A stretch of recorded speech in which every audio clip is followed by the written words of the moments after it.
गोविंद को ही स्तनपान कराने के लिए आई हैं, गोविंद के प्रीत्यर्थ ही कर्तव्य कर रही हैं, फिर परमात्मा उसे सदगति क्यों न प्रदान करते हैं।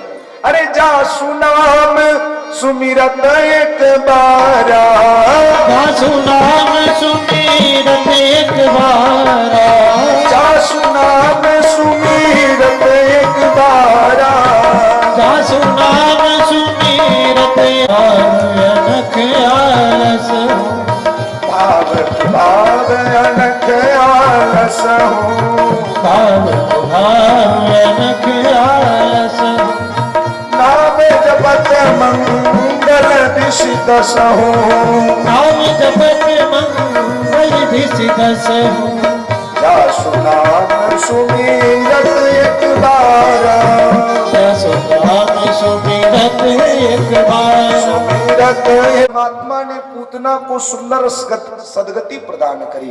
वैसे ये पूतना है कौन?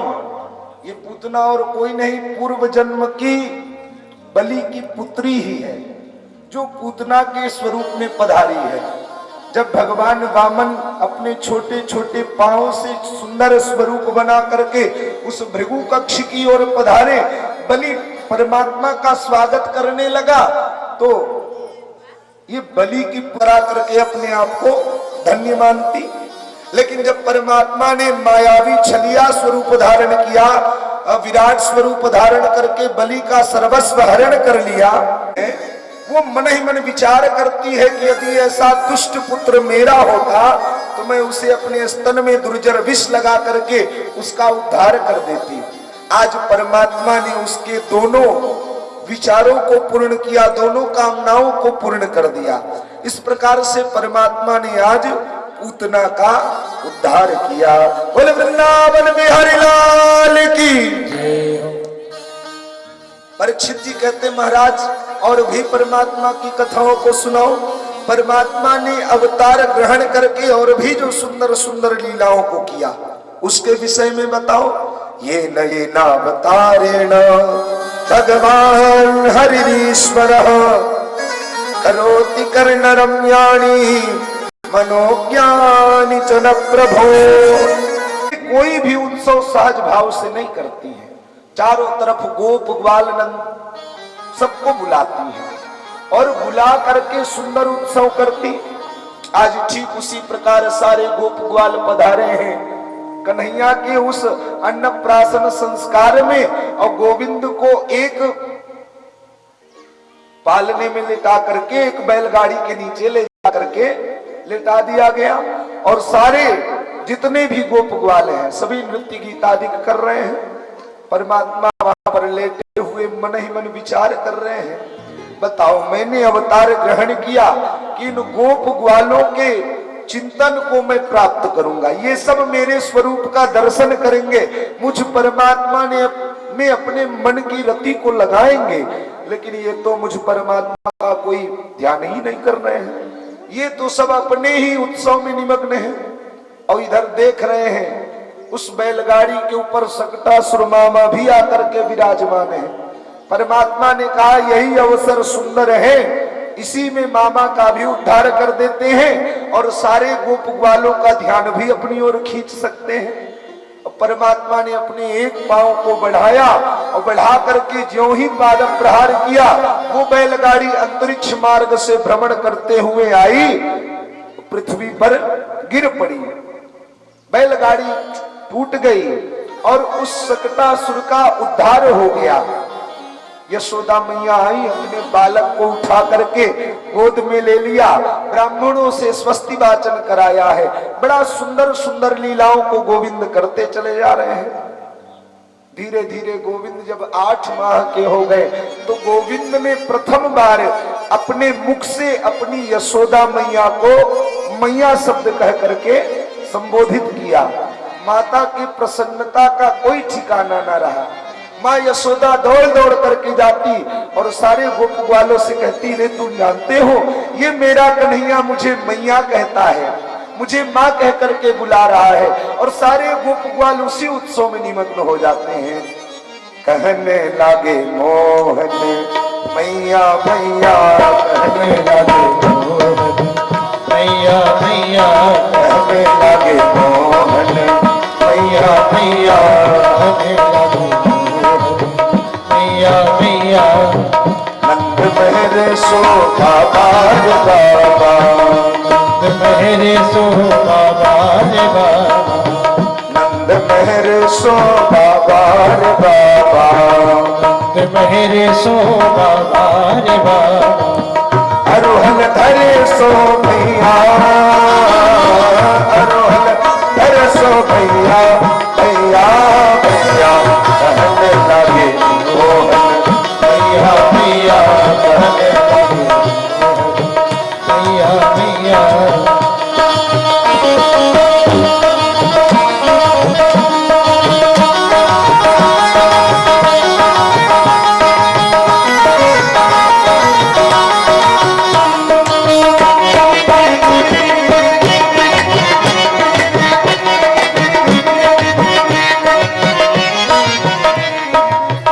ऊंचे चढ़ी चढ़ी कहत यशोदा, ऊंचे चढ़ी चढ़ी कहते सोदा, ऊंचे चढ़ी चढ़ी कहत यशोदा, ऊंचे चढ़ी चढ़ी कहते यशोदा, ऊंचे चढ़ी चढ़ी कहत यशोदा, ऊंचे चढ़ी चढ़ी कहते यशोदा, ऊंचे चढ़ी चढ़ी कहत यशोदा, ऊंचे चढ़ी चढ़ी कहते यशोदा, ले ले ले ले ले ले नाम कन्हैया, ले ले कन्हैया कन्हैया कन्हैया कहने लगे मोहन, भैया भैया मैया मैया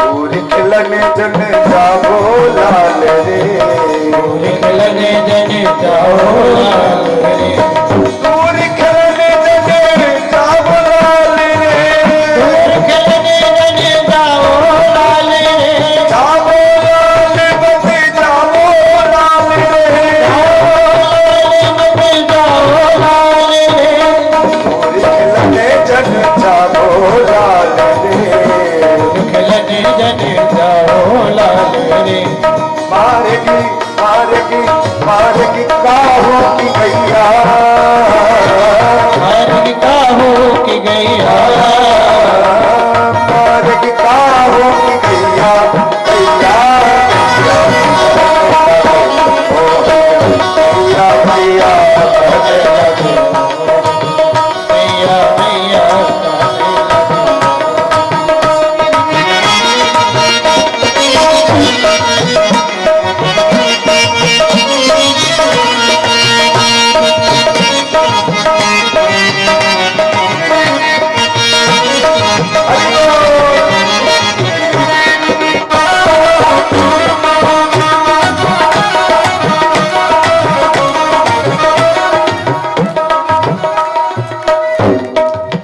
गोपी वाले करते कौतूहल, लगे वाले करते को तो गोपी वाले करते कौतूहल, गोपी वाले करते को हल करते कौतूहल, करते कौतूहल, करते को हल गोपी वाले करते कौतूहल, गोपी वाले करते को घर घर घर घर घर घर बात बधैया,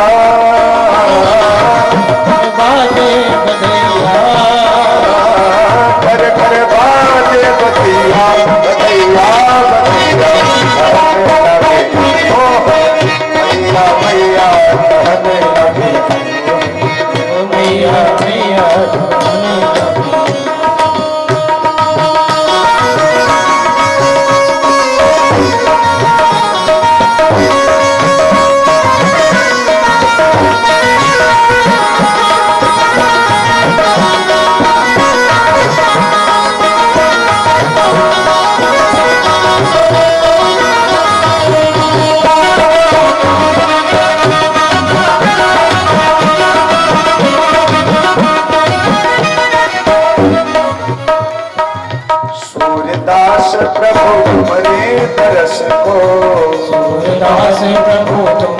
दर्श को सूरदास प्रभु तुम्हें दर्श को सूरदास प्रभु तुम्हारे दर्श को तुम्हारे दर्श को तुम्हारे दर्श को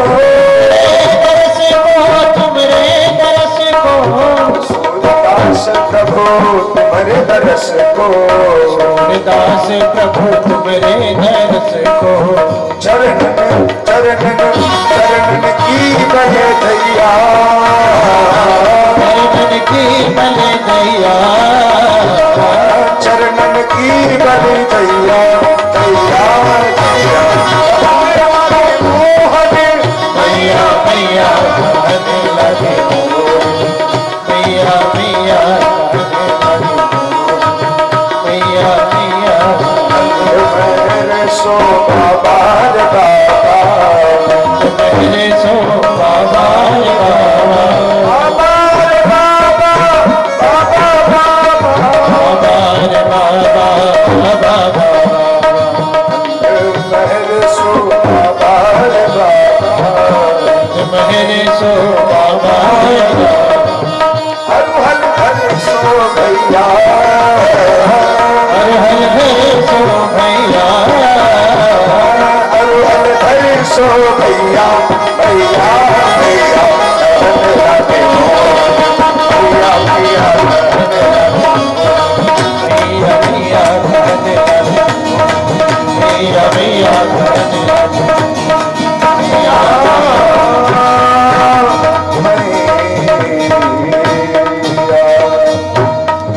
बोल नंद के लाला की क्या बात। और इसी क्रम में चल करके परमात्मा ने खेल ही खेल में तृणावर्त जैसे दैत्य का भी उद्धार किया।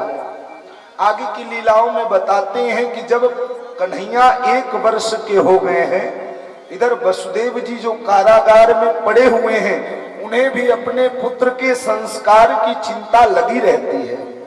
इसलिए समय आने पर वसुदेव जी ने गर्गाचार्य महाराज को भेजा, निवेदन किया कि मेरे दोनों पुत्र 1 वर्ष के होने वाले हैं, कन्हैया मेरे 1 वर्ष के होने वाले हैं, इसलिए सुंदर समय आन पड़ा है, आप जा करके मेरे उन पुत्रों का नामकरण संस्कार करके आए।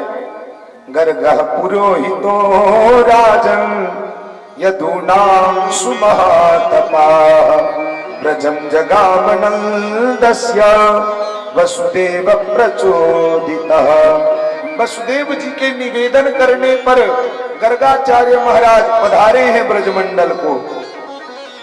ब्रजमंडल में जब गर्गाचार्य महाराज को आया हुआ जाना, नंद बाबा ने बड़ी प्रसन्नता की अभिव्यक्ति की, जाकर के गर्गाचार्य से मिले, गर्गाचार्य के चरणों में प्रणाम किया और प्रणाम करके निवेदन करने लगे।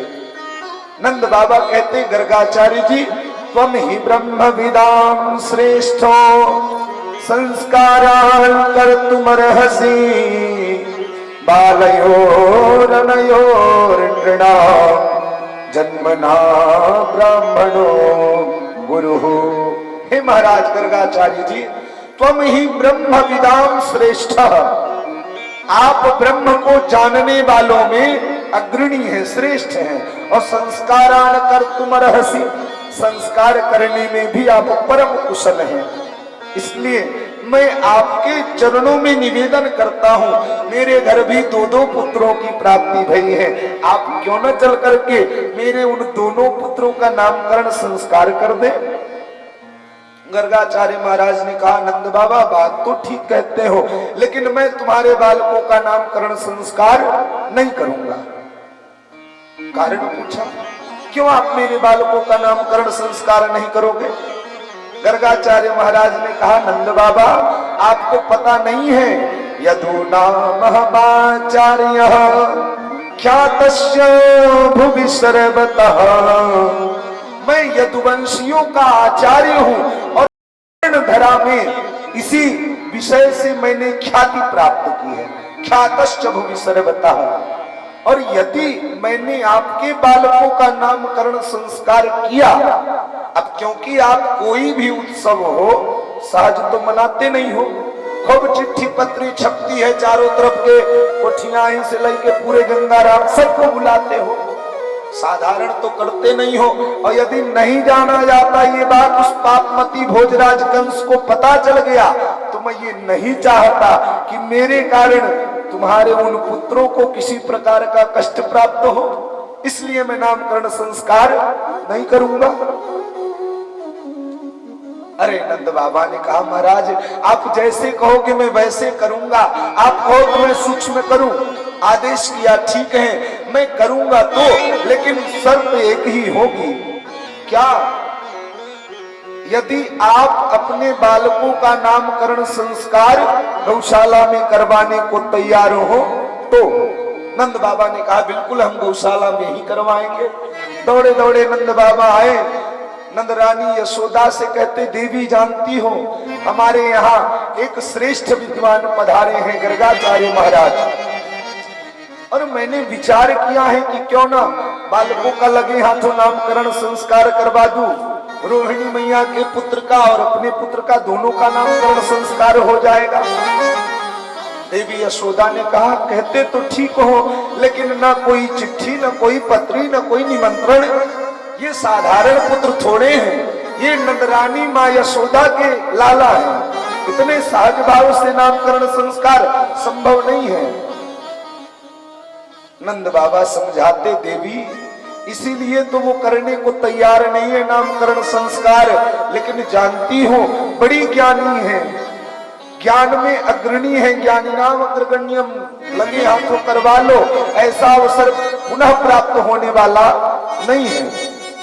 अब यशोदा मैया चूंकि नंद बाबा की धर्म पत्नी है, इसलिए नंद बाबा की बातों को पुष्टि प्रदान तो की, लेकिन मन ही मन दुखी भी है, और मन में ऐसा संकल्प जग गया है कि आने दो, देखूंगी कितना बड़ा पंडित है, परीक्षण करूंगी। और क्या किया? अपने बालक को रोहिणी मैया को प्रदान किया, रोहिणी मैया के बालक को यशोदा मैया ने ले लिया और लेकर के पधार गई गर्गाचार्य महाराज के सामने गौशाला में। देख करके गर्गाचार्य महाराज मुस्कुराए। गर्गाचार्य महाराज बोल पड़े, कहते मैया अयम ही रोहिणी पुत्रो रमयन् सुहृदो गुणैः आख्यास्यते राम इति बलाधिक्यात् बलं विदुः। ये सांकेतिक शब्द है अयम ही, हे मैया यही रोहिणी पुत्र है, हे मैया जिसे आपने गोद में लिया है, ये यशोदा पुत्र नहीं जो यशोदा की गोद में है, ये यशोदा पुत्र नहीं है, अयम ही रोहिणी पुत्रो, यही रोहिणी पुत्र है। रमयन् सुहृदो गुणैः, ये अपने सुंदर गुणों के कारण सभी के हृदय में रमण करने वाला होगा, इसलिए आख्यास्यते राम इति, इसलिए लोग राम कह करके भी बुलाएंगे। लेकिन बलाधिक्यात् बलं विदुः, बल के अधिकता के कारण इसका एक नाम और भी होगा, वो क्या है? बल। लेकिन यदु नाम पृथक भावात् संकर्षणमुपसंत्युत, लेकिन यदुवंशियों में जब भी आपस में किसी प्रकार का द्वेष होगा, किसी प्रकार का वैर छिड़ेगा, तो ये जाकर के छुड़ाएगा, इसलिए इसका एक नाम संकर्षण भी होगा। इस प्रकार से नाम रखा गया संकर्षण बलराम। अब छोटे वाले पुत्र का नाम रखते हैं तो कहते हैं आसन वर्णास्त्रयो यस्य गृह्णतो नुयुगं तनुः शुक्लो रक्तस्तथा पीता इदानीं कृष्णतां गतः। ये प्रत्येक युगों में, नाना प्रकार के युगों में नाना प्रकार के वर्णों को धारण करके आता रहा है। शुक्लो रक्तस तथा पीत, कभी शुक्ल वर्ण में, कभी रक्त वर्ण में, कभी पीत वर्ण में, लेकिन इदानीं कृष्णतां गतः, लेकिन अब की बार ये कृष्ण वर्ण में आया है, इसलिए इसका एक नाम कृष्ण होगा। और कहते हैं वासुदेव इति श्रीमान अभिज्ञा संप्रचक्षते, लेकिन इसे वासुदेव के नाम से भी लोग जानेंगे। क्यों क्यों वासुदेव के नाम से जानेंगे? है प्रागयम वसुदेवस्य क्वचित जातस्तवात्मजः, कदाचित आपके इस बालक में वसुदेव जी के भी गुण विद्यमान होंगे, इसलिए इसे लोग वासुदेव के नाम से भी जानेंगे। और मैं तो कहता हूं तस्मानंदात्मजोयं ते नारायण, जैसे गर्गाचार्य महाराज ने कहा नारायण, कहा हे नंद बाबा आपके पुत्र नारायण। इतना कहते ही कि परमात्मा ने कहा गर्गाचार्य जी क्या करने वाले हो, सारी लीला यही खोल के रखने वाले हो क्या?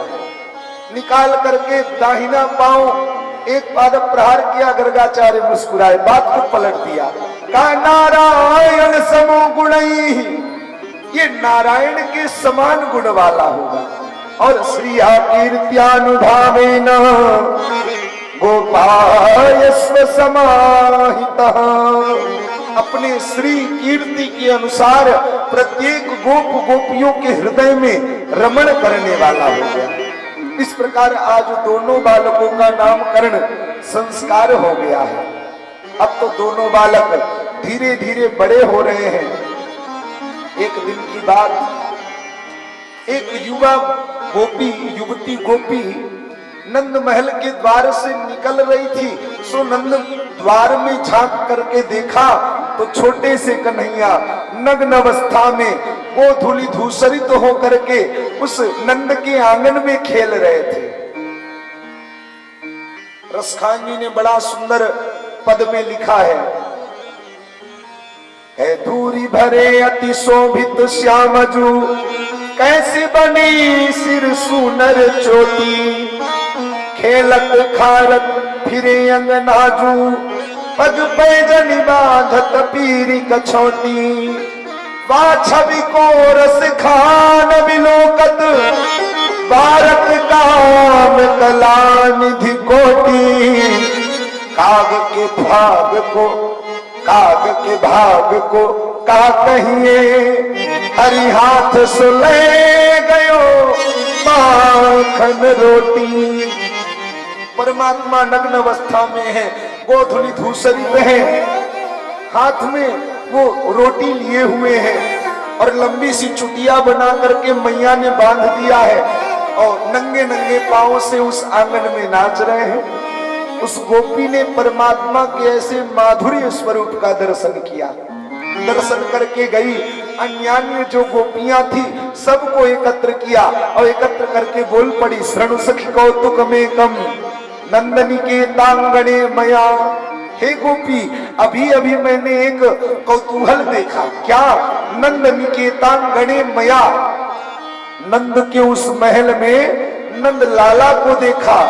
कैसा? गोधूलि धूसरितांगम नृत्यति वेदांत सिद्धांत निष्पन्नम, जो गोधूलि धूसरित है, नृत्य कर रहा है, नाच रहा है आंगन में।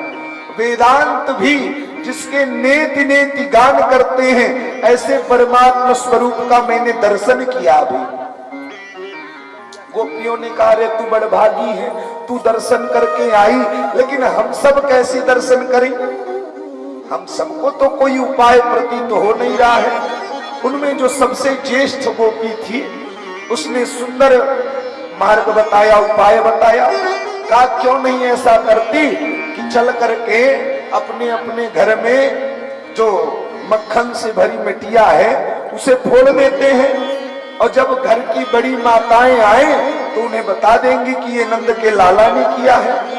सारी गोपियां गई, अपने अपने घर में भरे हुए वो जो मटके थे मक्खन से भरे हुए, उन्हें उठा उठा करके पटक दिया। सारा मक्खन फैल गया आंगन में। अब जब घर की बड़ी माताएं पूजन करके आई तो बहुओं से पूछा ये कैसे हुआ? बहुओं ने कहा क्या बताऊं, ये जो नंद का छोरा है ना, नंद का लाला बड़ा उद्यमी है, वही आया था और नाना प्रकार से उद्यम किया, इन सारे मटकों को फोड़ करके चला गया। घर की बड़ी माताएं बड़ी क्रोधित भई और क्रोधित होकर के बोल पड़ी, देखो तुम सब मिलकर के उलाहने लेकर के जाओ यशोदा के पास, क्योंकि यदि हम गई तो बात शायद बहुत ज्यादा बढ़ जाएगी, इसलिए हम जाएंगी नहीं, तुम सब मिलकर के जाओ। सारी गोपियां मानो मनोरथ पूर्ण हो गया है, उन परमात्मा के दर्शन होंगे। सारी गोपियां निकल गई, मोहल्ले में एक जगह एकत्र हुई और एकत्र होकर के गोष्ठी बना करके नंद महल की ओर चल पड़ी। यशोदा मैया बैठ करके ठाकुर जी का पूजन कर रही थी। सारी नई नई गोपियां बड़ी वेग से आ रही हैं। गोपियों को अपने घर की ओर आता देखा, मैया प्रसन्न हो गई, पूजन छोड़ दिया और पूजन छोड़ करके उन गोपियों का स्वागत किया। आओ आओ बहन, कैसे कैसे आना हुआ, आओ पधारो, तुम सबका मैं स्वागत करती हूँ। सारी गोपियां पहुंच गई और यशोदा मैया से कहती, मैया हम सब उलाहना लेकर के आई हैं। मैया ने कहा, उलाहना? किस प्रकार का उलाहना? कहीं हम ऐसे थोड़ी बताएंगे, हम तो तभी बताएंगे जब आप अपनी कन्हैया को बुला करके लाओ। क्यों? क्योंकि मन में तो दर्शन की लालसा है ना, मन में उन कन्हैया के सुंदर सुंदर स्वरूप को दर्शन करने की कामना है। कहीं हम ऐसे नहीं बताएंगी, पहले अपनी कन्हैया को बुलाओ। उतने में देखती है तो पीछे से कन्हैया आंखों में काजल लगा है, आंख मींजते हुए आ रहे हैं।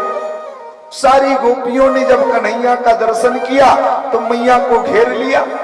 कन्हैया मैया के पीछे आकर के आंचल पकड़ करके चिपक गए मैया से। सारी गोपियां शिकायत करना प्रारंभ कर देती। एक गोपी शिकायत करती, बाकी सारी गोपियां खड़े होकर के परमात्मा के सुंदर स्वरूप का दर्शन करती, रसपान करती। पहली गोपी बोल पड़ी, बोली, मैया आपकी कन्हैया इतनी उद्यमी है कि क्या बताऊं। मैया ने कहा, क्या किया मेरे कन्हैया ने? बोल पड़ी सारी गोपियां, कहती, वत्सान मूलचल पचित समये क्रोश संजात हासा स्तेयं स्वाद्गत दधिपयः कल्पिते स्तययोगैः। पहली गोपी ने कहा, मैया वत्सान मुंचन, ये आपकी कन्हैया है ना, ये हमारे घर में जाते हैं और हमारे घर में जो बछड़े बंधे होते हैं उन बछड़ों को खोल करके चले आते हैं। मैया ने कहा, बहन इसमें उलाहने की क्या बात है, इसमें शिकायत की क्या बात है? और मैं तो कहती हूँ मेरा कन्हैया तुम्हारे कार्य को सहज ही तो कर देता है, सरल ही तो कर देता है। गोपियों ने कहा, मैया ये सहज करते हैं या काम और बढ़ा देते हैं? ऐसा नहीं है कि गोदोहन काल के समय जाकर के खोलते हैं ना, क्वचित असमये, कदाचित असमय ही जाते हैं। गाय दूहने का समय नहीं है और उसी समय पहुंच गए और जाकर के बछड़े खोल दिए। अब बछड़े जाकर के सारे दूध को पी गए। अब जब बछड़े दूध पी गए तो हम क्या करते? मैया ने कहा, छोटा सा कन्हैया, तुम सब इसे फटकार नहीं लगा सकती थी। तनिक क्रोध करती, तनिक आंख दिखाती, छोटा सा कन्हैया डर जाता। गोपियों ने कहा, मैया हमें मत बताओ, हम तो ये करके देख चुकी। क्या किया आपने? कह क्रोध संजात हासः, जैसे ही हम क्रोध करते, आंख दिखाते, आपके कन्हैया खिल खिल खिल कर करके हंस जाते। अब जब कन्हैया हंस जाते तो हमारे सारे क्रोध ही गायब हो जाते। मैया ने कहा, क्यों रे कन्हैया? अरे दूसरी गोपी ने कहा, मैया कन्हैया की छोड़ो, अभी तो मेरी बाकी ही है। मैया ने कहा, बोल बहन तेरी क्या है? बोल पड़ी, मैया आपने ये जो छोटे से कन्हैया है ना, ये हमारे घर को आए और आकर के चोरी चोरी माखन खाए। स्तेयं स्वाद्गत दधिपयः कल्पितैस्ते योगैः, ये चोरी करते डोले, जाकर के चोरी चोरी माखन चुरा करके खाए। यशोदा मैया को ये बात अच्छी नहीं लगी।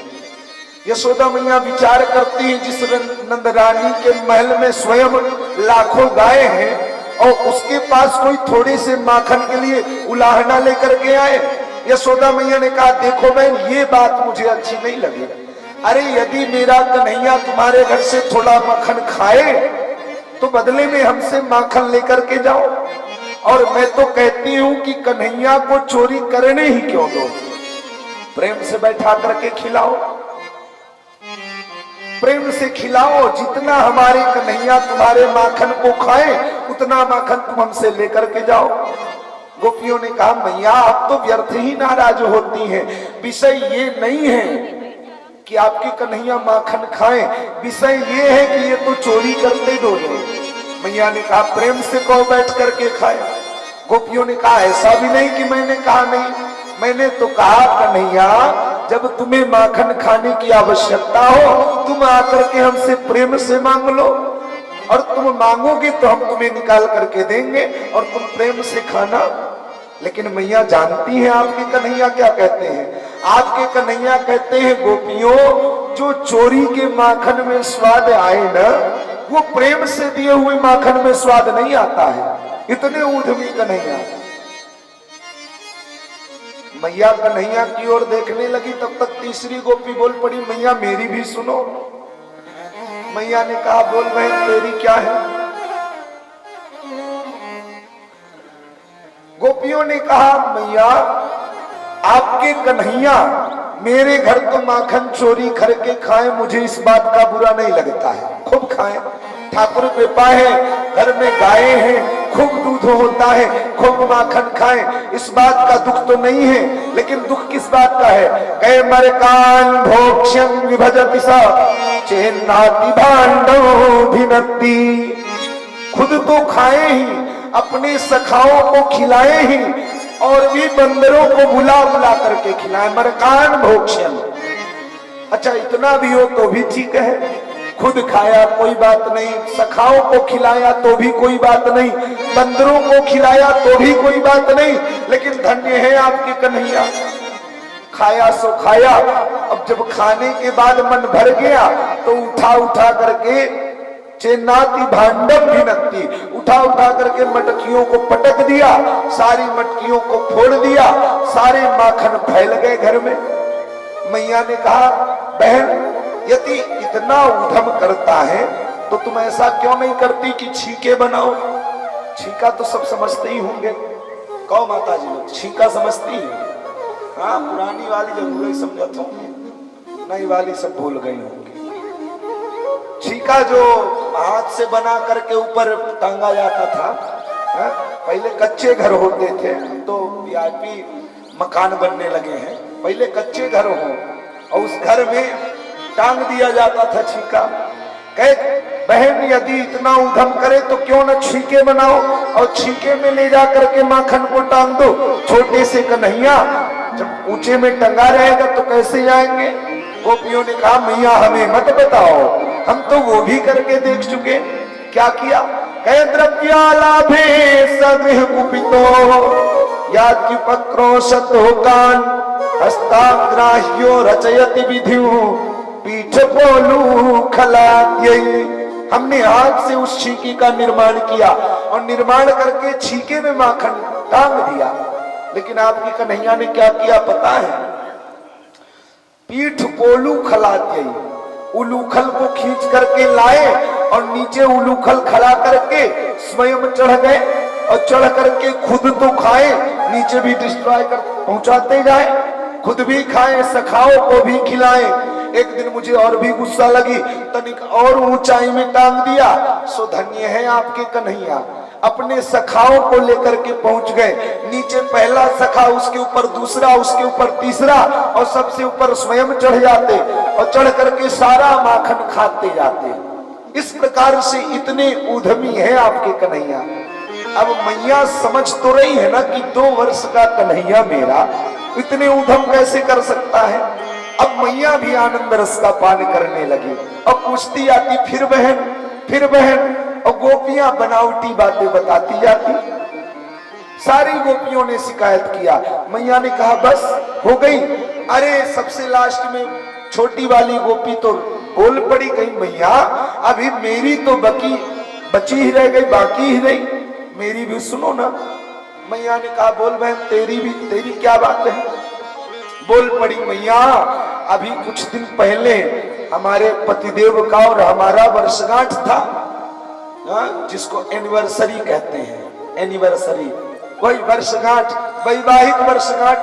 कहा मैया अभी हमारे पतिदेव का हमारा कुछ दिन पहले वर्षगांठ था, सो हमने पंडित जी को बुलाया, पंडित जी से सत्यनारायण करवाई। मैया ने कहा फिर? कहा उसी दिन की बात, प्रातः कालीन आपके कन्हैया हमारे घर में आए। फिर घर में आए, घर में आकर के आंगन से ही आवाज लगाई, अरे भाभी कहाँ हो?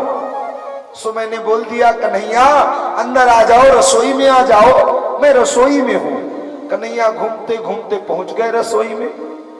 रसोई में जाकर के पूछा भाभी क्या बात है, आज बड़े सुंदर सुंदर पकवानों की सुगंधी आ रही है, कोई विशेष बात है? सो मैंने कह दिया कन्हैया जानते हो आज हमारे घर में पूजा होगी, पंडित जी आएंगे, सत्यनारायण सुनाएंगे, और मैं तो कहती हूँ कन्हैया तुम भी जाओ, जल्दी से स्नान करके आओ, प्रसादी पाएंगे।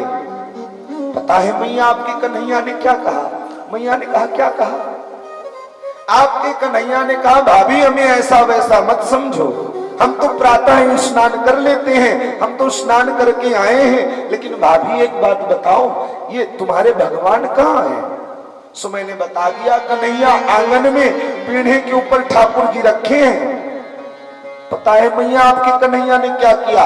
भ्रमण करते करते पहुंच गए और जा करके ठाकुर जी को अलग फेंका, आसन अलग फेंक दिया और स्वयं पीढ़े पर विराजमान हो गए।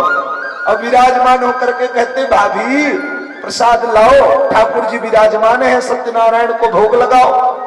अब जब मैं दौड़ी दौड़ी आई देखा कन्हैया के उधम को, तो मैंने कन्हैया को फटकार लगाई। अब थोड़ी सी फटकार लगाई थी, लेकिन मैं क्या जानूं कि आपके कन्हैया इतने रुष्ट हो जाएंगे। आपके कन्हैया रुष्ट हो गए। मैंने कहा कन्हैया शाम को भोजन करने प्रसादी लेने जरूर आना, लेकिन आपके कन्हैया नाराज हो गए। फिर मैंने हजारों ब्राह्मण जिवाए, हजारों संतों को भोजन कराया, लेकिन धन्य है आपके कन्हैया आए ही नहीं। फिर क्या हुआ? कहे फिर होना क्या था? ब्राह्मणों को भोजन कराया, थक भी गए थे हम दोनों पति पत्नी, सो विश्राम करने के लिए जल्दी ही प्रसादी ली और विश्राम करने के लिए लेट गए। अर्धरात्रि के समय आपके कन्हैया आए और आकर के मेरे पतिदेव की दाढ़ी और मेरी चोटिया दोनों एक में बांध करके चले गए। और जब अर्धरात्रि में पतिदेव की नहीं माना, इन आंखों से आज हमने ब्रह्म को पहचाना है। कृष्ण पद कमलों में मन को लगाना, इन गोपियों का ताना उलाहना बहाना है। इन गोपियों का ताना उलाहना बहाना है। गोपियां नाना प्रकार की उलाहने लेकर के ताने बना करके आती, मैया को सुनाती और कन्हैया के सुंदर स्वरूप का दर्शन करके जाती। इतना सुंदर कन्हैया की बाल लीलाओं का वर्णन। एक बार की बात, गोविंद अपने सखाओं संग खेल रहे थे और खेल खेल में कन्हैया ने माटी खाई। सारे सखाओं ने देखा कन्हैया ने माटी खाई, कन्हैया को बोल पड़े क्यों रे कन्हैया तूने माटी खाई? चल अभी हम मैया से बताएंगे। अब तो कन्हैया डर गए, डरे सहमे से आजा और छड़ी से लेकर के कन्हैया को डराने लगी, क्यों रे कन्हैया तूने माटी खाई?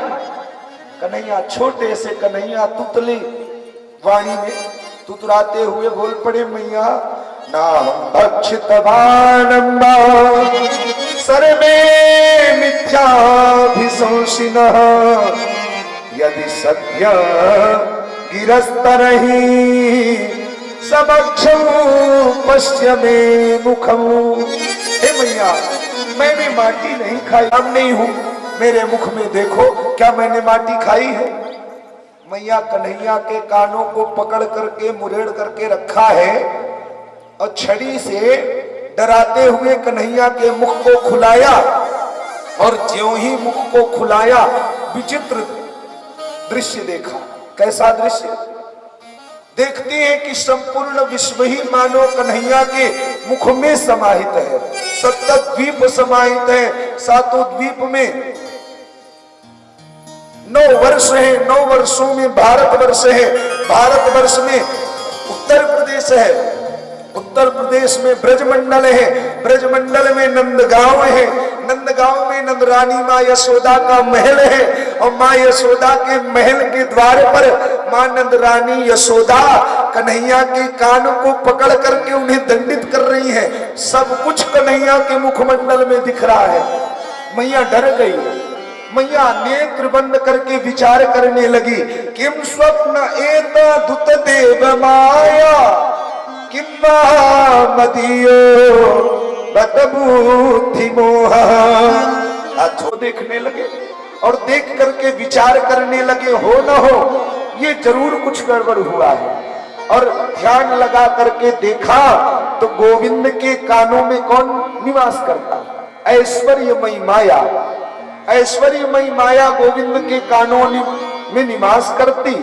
जब मैया ने कन्हैया के कानों को पकड़ा तो वो ऐश्वर्यमयी माया विचार करती, जिस अव्यक्त अविनाशी परब्रह्म परमात्मा की प्राप्ति करने के लिए बड़े बड़े अमलात्मा विमलात्मा संत ज्ञानी मुनीन्द्र जन हजारों हजार वर्ष तक तपस्या करते, फिर भी अंत समय उन परमात्मा का नाम मुख से नहीं आता।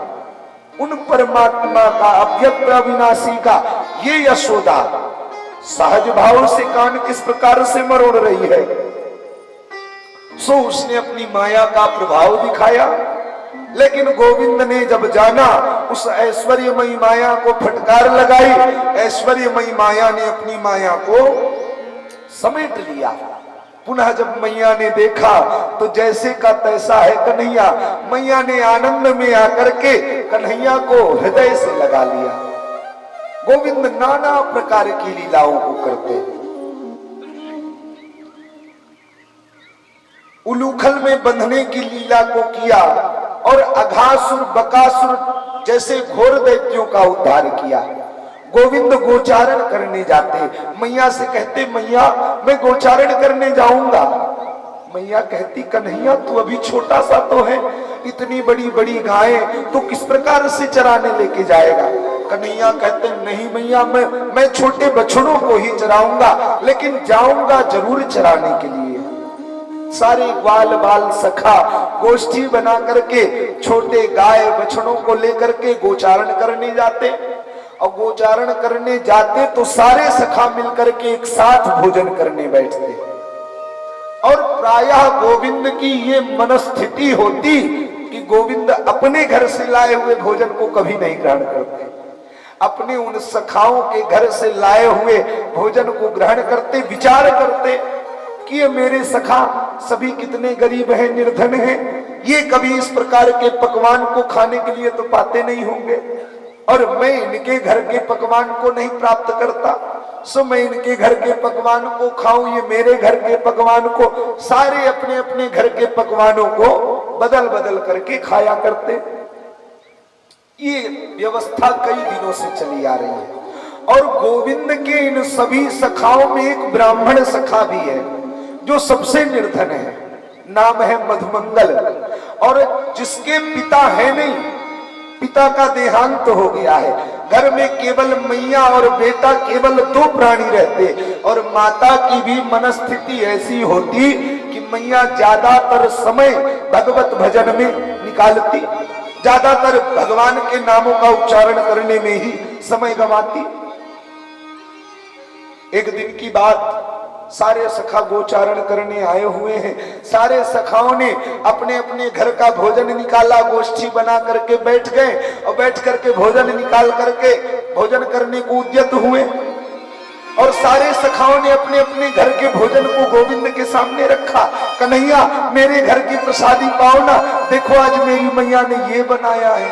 दूसरा सखा कहता, नहीं नहीं कन्हैया मेरे घर की पाओ ना, देखो आज मेरी मैया ने तुम्हारे लिए कितना स्वादिष्ट बनाया है।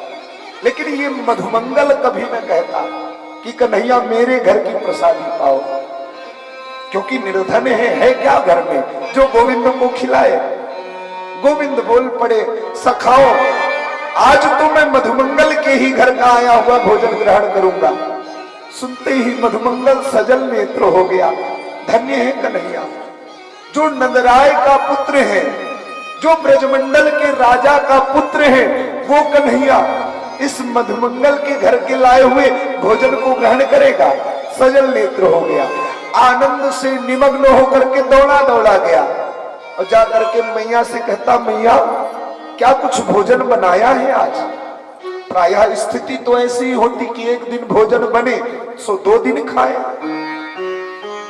जाकर के देखा तो मैया तो जप में बैठी है और मैया ने उत्तर दिया, बेटा आज तो कुछ बनाया नहीं, हाँ कल की बनी हुई कढ़ी रखी हुई है, यदि तुझे खाने का मन है तो जा करके रसोई से उस कढ़ी को निकाल और निकाल करके अपने मन की क्षुधा को शांत कर ले। इतना सुन करके भी मधुमंगल प्रसन्न हो गया। कम से कम कुछ तो मेरे घर में ऐसा है जो मैं अपने सखा को, अपने मित्र को निवेदित कर सकूं।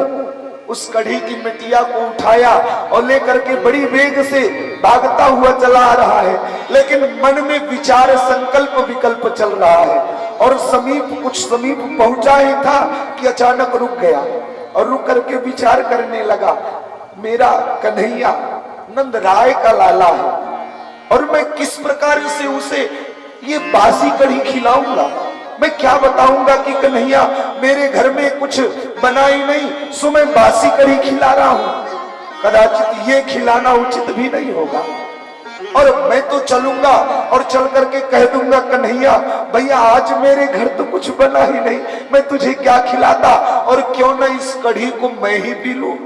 ऐसा विचार करके मार्ग में ही उस कढ़ी का पान कर लिया स्वयं और पान करके पहुंच गया। गोविंद के सामने सजल नेत्र हैं, दोनों नेत्रों से गंगा जमुना की धार बह रही है। गोविंद ने कहा, मधुमंगल क्या लेकर के आया है? जो लाया है भैया शीघ्र निकाल, बड़ी तेज की क्षुधा लगी है। मधुमंगल रोने लगा। मधुमंगल ने कहा, कन्हैया आज तो मेरी मैया ने कुछ बनाया ही नहीं भैया, फिर मैं तुझे क्या खिलाता? कुछ बना ही नहीं सो मैं क्या लेकर के आता? सजल नेत्र। गोविंद मुस्कुराए। गोविंद ने अपने मित्र को अंक से लगा लिया, क्यों रे तू झूठ बोलता है मुझसे? अरे तुझे पता नहीं है, मैं तो अपने सखा के प्रेम को ग्रहण करता हूं। परमात्मा कहते हैं, पत्रम पुष्पम फलो तोयं यो मे भक्त्या प्रयक्षति तदहं भक्ति उप्रहितो हस्तामि प्रयतात्मन। अरे सखा क्या तुझे मेरे स्वभाव का ज्ञान नहीं है? मैं व्यक्ति के विषयों का भोग नहीं करता हूँ, मैं तो व्यक्ति के भाव का भोग करता हूँ। और इतना कहकर के बोल पड़े, तू मुझसे झूठ बोलता है ना? मधुमंगल ने कहा, सत्य बोल रहा हूं भैया, तुझे पता है मैं चुटिया रखने वाला ब्राह्मण हूं, मैं बिल्कुल झूठ नहीं बोलता। आज मेरे घर में कुछ बना ही नहीं और वास्तव में कुछ बना हो तब तो लेके आऊं, वास्तव में कुछ बना ही नहीं। गोविंद देखते हैं उस मधुमंगल के मुख से वो कढ़ी बही हुई है जो आकर के दाढ़ी में लगी हुई है। गोविंद अपने सखा को अंग से लगा लेते और अपनी जीभ निकाल करके लंबी लंबी जीभ से उसके गाल को चाटने लगे, उसकी दाढ़ी को चाटने लगे। ब्रह्मा जी ये सारे कृत्य देख रहे हैं। ब्रह्मा जी विचार करते हैं, ये अव्यक्त अविनाशी परमात्मा है जो ग्वाल वालों की जूठन चाट रहा है, जो ग्वाल वालों के मुख को चाट रहा है, ये परमात्मा हो सकता है, ये ब्रह्म नहीं हो सकता, ये तो साधारण बालक ही होगा। ब्रह्मा जी को मोह हो गया और ब्रह्मा जी ने क्या किया, सारे सखा इधर भोजन प्रसादी ले रहे, उधर गए, सारी गायों को सारी बछड़ों को एकत्र किया और ले जाकर के ब्रह्मलोक में मायामयी गुफा में छुपा दिया। सखाओं ने दूर दूर तक दृष्टि डाली, गाय बछड़े कुछ दिख नहीं रहे, सो बोल पड़े, कन्हैया ये हमारी गायें नहीं दिख रही हैं, ऐसा करो तुम नैवेद्य ग्रहण करो, हम गायों को लेकर के आते हैं। कन्हैया ने कहा, नहीं नहीं सखा, भोजन तो आप सब करो, उन गायों को मैं खोज करके लाता हूं। और इतना कह करके उधर गाय को खोजने निकले, इधर अवसर पाया ब्रह्मा जी ने, सारे सखाओं को भी उठाया, ले जाकर के मायावी गुफा में बंद कर दिया। इधर गोविंद ने जब आकर के देखा, न इधर सखा मिल रहे, न उधर गाय मिल रही, बछड़े मिल रहे, गोविंद ने ध्यान लगा करके देखा तो ज्ञान हुआ, हो ये तो ब्रह्मा का कार्य है। गोविंद ने क्या किया, सभी के स्वरूप में अपने स्वरूप को प्रतिष्ठित किया और प्रतिष्ठित करके पहुंच गए ब्रजमंडल को। और जाकर के देखते हैं तो आज सारी गायें अपने बछड़ों से जरूरत से ज्यादा लाड लड़ाती, सारी गोपियां अपने ग्वाल वालों को वात्सल्य आवश्यकता से ज्यादा करती, उनके मन में, उनके हृदय में वात्सल्य उमड़ता। और कोई जाने या न जाने, लेकिन बलदाऊ भैया इस विषय को जान गए। बलदाऊ भैया देखते हैं आज सारी गायें अपने बछड़ों से ज्यादा प्रेम कर रही हैं, क्या बात है।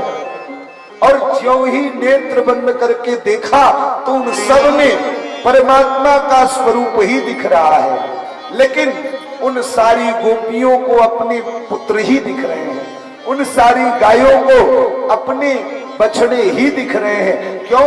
क्योंकि परमात्मा काम पूर्ण है। जाके रहे भावना जैसी, जाके रहे भावना जैसी, जाके रहे भावना जैसी, जाके रहे भावना जैसी। प्रभु मूर्ति देखी दिन तैसी, प्रभु मूर्ति देखी दिन तैसी, प्रभु मूर्ति देखी दिन तैसी, प्रभु तैसी जाके रहे भावना जैसी। भावना जैसी भावना। कन्हैया, इसका कारण क्या है? कन्हैया ने सब कुछ स्पष्ट किया भैया, और ये ब्रह्मा का कर्तव्य है। और आज मैं ब्रह्मलोक को जा रहा हूँ और मैं भी ब्रह्मा की उस माया को दूर करने वाला हूँ। ब्रह्मा के मन में जो अज्ञानता का पर्दा पड़ा हुआ है, उसे दूर करने में मैं शीघ्र ही जा रहा हूँ। और पहुंच गए, जाकर के ब्रह्मलोक में ब्रह्मा के स्वरूप को बनाया और ब्रह्मलोक में जाकर के देखा दरबान लगे हुए हैं। दरबानों से बोल पड़े, जानते हो आजकल मेरे स्वरूप वाले ब्रह्मा बहुरूपीय बहुत सारे घूम रहे हैं, इसलिए आदेश करके स्वयं जाकर के ब्रह्मा के स्थान पर ब्रह्मपद पर जाकर के बैठ गए। इधर ब्रह्मा जी भ्रमण करके आए और जो ही ब्रह्मलोक में प्रवेश करने का प्रयास किया, दरबानों ने रोक दिया, है किधर जा रहा है? ब्रह्मा जी ने कहा, तुम सब पागल हो गए हो, अपने स्वामी को ही नहीं पहचान रहे हो, मैं तुम्हारा स्वामी ब्रह्मा। दरबान हंसने लगे। दरबानों ने कहा, तू तो बिल्कुल ठीक कह रहा है, मेरे स्वामी जब अंदर प्रवेश कर रहे थे तो उन्होंने बताया था कि बहुरूपीय बहुत घूम रहे हैं, और हो ना हो तो भी उनमें से कोई बहुरूपिया ही होगा, चल बाहर कर दिया। ब्रह्मा जी विचार करते हुए जा ही रहे थे कि देखते हैं मार्ग में हजारों हजार ब्रह्मा हंस पर आरूढ़ होकर के बड़ी वेग से ब्रह्मलोक की ओर चले जा रहे हैं।